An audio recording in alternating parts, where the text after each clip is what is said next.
Good evening, good evening, good evening, folks. Welcome to another episode of Spilling Tea. I'm your host, Tiffany Daniels. We are going to that horrible world known as the JRC, but before we do, the usual disclaimers. And, folks, if I look rough, it's been a rough day, and the stupid has been at literally mind numbing levels for 8 hours straight. Karens and just general stupid people.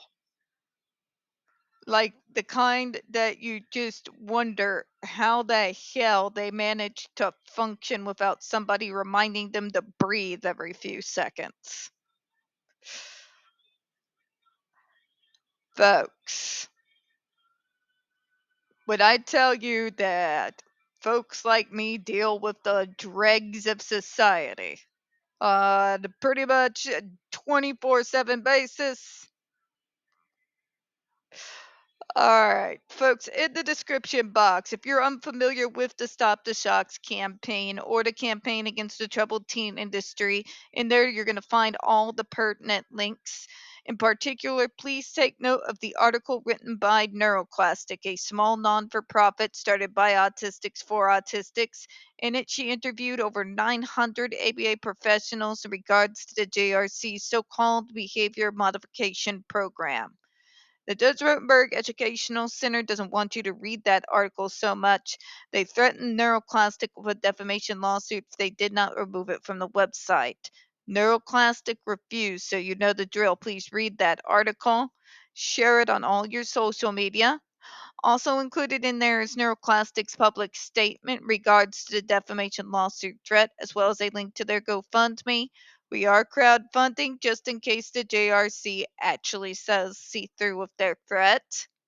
Trigger warning 1. When we discuss places like the Judge Rotenberg Educational Center or Agape Boarding School for Boys, you're going to hear vivid descriptions of and catch clips or surveillance footage of people with mental health issues and disabled people being tortured and abused. If you got young children present, folks, please use the headphones. All right. Number 2, this channel is marked not for kids for a reason. We use profanity on occasion and speak on dark subjects.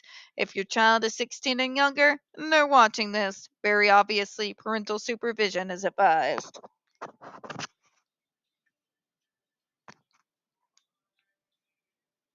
All right, so where we left off the other day. In sum, the literature on PTSD has evolved to recognize situations like the repeated use of ESDs, where a series of events together may be traumatic enough for some individuals to develop post traumatic reactions, including acute stress disorder, PTSD symptomology, and PTSD. God, I hate this shit. All right, FDA, I'm sorry, but it's been a long day. You've kind of unleashed the inner beast in me, okay? Let me explain to you a few things that may have slipped your mind. It doesn't matter if the traumatic thing that is happening to you or around you happens only one time or over a period of time. There should not be this idea within mainstream mental health work that somehow like it's a quota, right? Like you gotta have this experience this many times in order for us to believe you can develop PTSD. This is what we're dealing with, folks. This is the level of stupid I have to go eyeball to eyeball with every day when I get off of the phones after spending 8 hours dealing with another type of stupid while on the phones, okay? Let me put it blunt to you. It does not matter. But the duration and all of that, fuck's sake. if you go through a traumatic event, it doesn't matter if that traumatic event took all of 3 seconds to occur. If you had that happen or are watching that happen, it's going to have an impact. If it is traumatic enough, it doesn't matter how brief it is. It is still probably somewhere down the road going to develop into PTSD. And it's real fun for those of us who are already born carrying anxiety disorder. Yeah, that's fantastic. But these are the types of assertions that drive me insane. Okay? There is no set number of times for you to go through a completely traumatic, mind numbing situation before you are allowed the diagnosis of PTSD. Okay? If I'm reading the DSM 5 currently, as I generally do, it nowhere in there states that a series of events together may be traumatic enough. If I'm getting slammed on a 4-point board and shot just below the lethal limit, even if they only do it once, or as what they did to Andre, which was several in a single day, are they going to try and tell him that he doesn't have PTSD because it was just that situation? Come on now. Poor our big boy and big girl pants, folks. If you are around, are a witness to, or are in a traumatic situation, regardless of duration or what the rest of the neurotypical world thinks it regards to, but its impact and da da da da da da. You and your diagnoses are valid, and we are talking about individuals who have absolutely no degrees in mental health issues. You get what I'm saying, right? See, they do this at my job at work too. It's this stupid thing with people who may be doctors themselves, but not in the area where it counts. And they're going to tell you something completely untrue. And then somewhere along the line, eventually they're going to get to someone like me who's been filled up with lies and then get pissed off when you have to tell them, no, that's not how any of this works. Okay? It drives me insane. Either don't speak on the subject if you're not an expert on it, or if you are going to speak on it, make sure you do thorough research on what the DSM-5 actually says. Not what people tell you it says, what it actually says. All right? Sorry. I guess I got triggered there, didn't I? Let's finish up, shall we? As we explained in the proposed rule, psychological risks also include anxiety, panic reactions, learned helplessness, and other stress disorders, all things which culminate into PTSD. Double time for things such as anxiety disorder for a lot of us autistics in particular. Manifestations of these harms may contribute to a PTSD diagnosis. May. My God. I know you're trying to make it all nice and clean for the lawyers, but there is no may. Seriously. But they also harms on their own.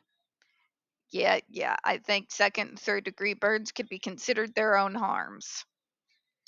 Individuals subject to ESDs for SIB or AB. Again, this is where we get ourselves into trouble, but we don't actually name the device. I hope to God when I read the new proposed ban that they actually name the device instead of having to deal with all the same stupid arguments about devices that are not even in question.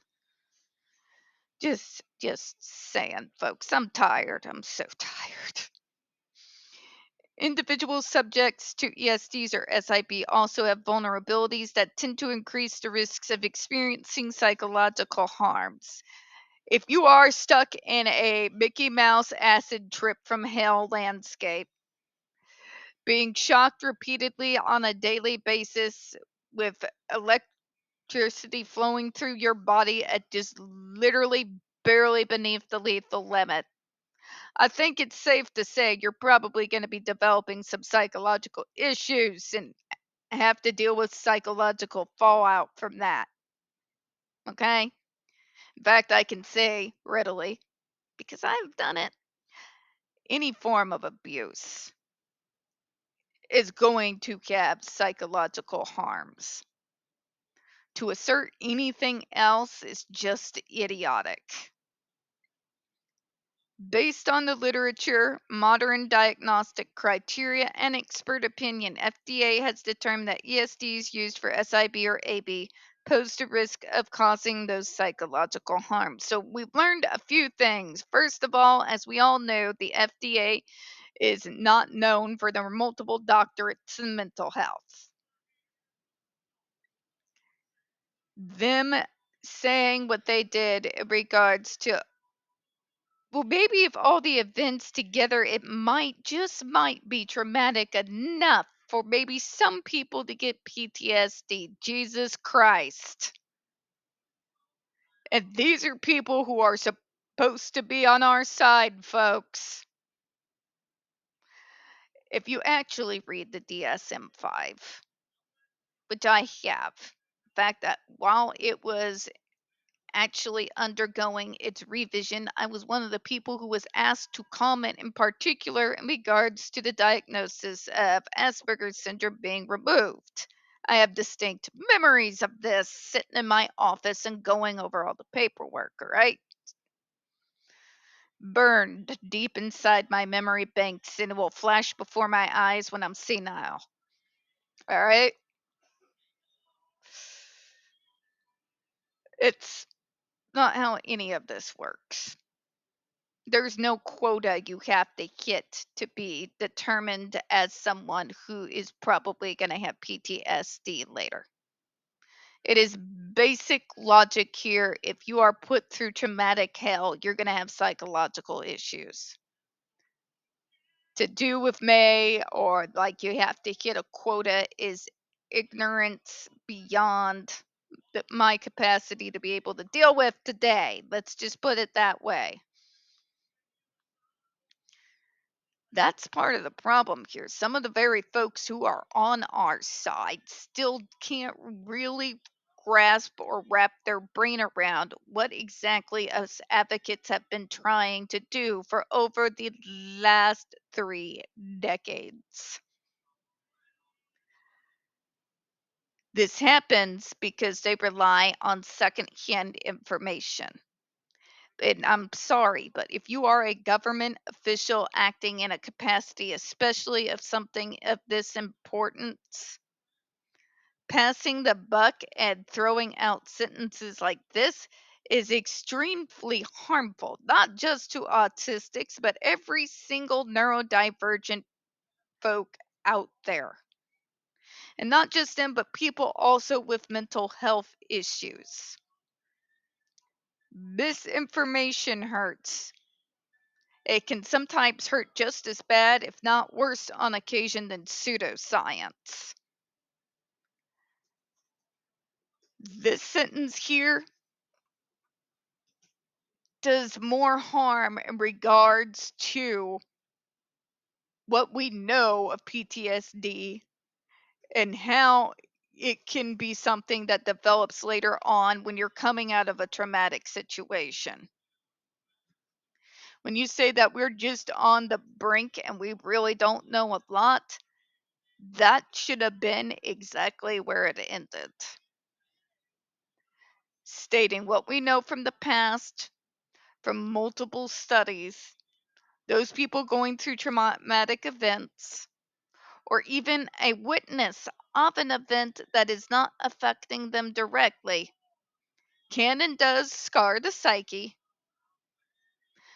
and can and does almost without fail develop into PTSD, as well as the anxiety orders and the other things mentioned. I gotta call it out even on our allies when they state incorrect information. Because in regards to when you're treating people, when we're talking about health and mental health, misinformation, and I can't overstate this, you won't realize it unless you've ever worked in the field, but misinformation can be deadly. All right, folks, I'm going to apologize because there's probably going to be a few freezes in this video when you come across it, so I apologize for that. All right, and we're going to close out. We don't get very many views on this channel. The few that we do get do tend to get removed from time to time. So, folks, you know the drill. Please don't forget to hit the like button, hit subscribe, and please, folks, don't forget to hit the comments. I appreciate your time. And as always, folks, we here at Spilling Tea do hope you have a good one. And we will see you all next time. Bye bye, everyone.